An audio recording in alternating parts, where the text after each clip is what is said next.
Bugün mənim günüm, nəfəs alır səhər. Nurlan yazır adın, tarixə bir xətər. Şamlar yanır sakit, içimdə qürsəz. Yadına sal hər şey, hardan gəldinsə. Balaca otaq, köhnə divar soyuq qış. Oyuncağım az idi xəyalımda, iş pəncərəmin arxası başqa bir dünya. Gün gələr çıxarsan deyirdi anaya.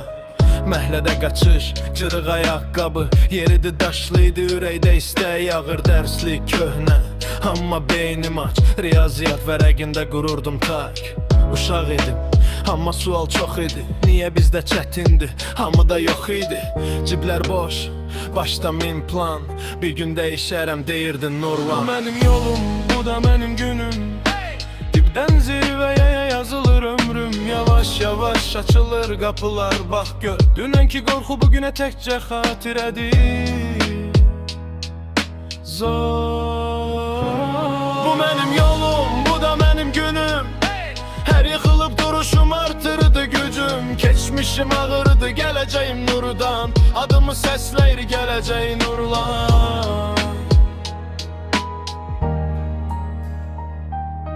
Yeni yetmə çağım, cibimdə bilet pulu. Tələbə olmaq xəyal, gözümə dar bu yol.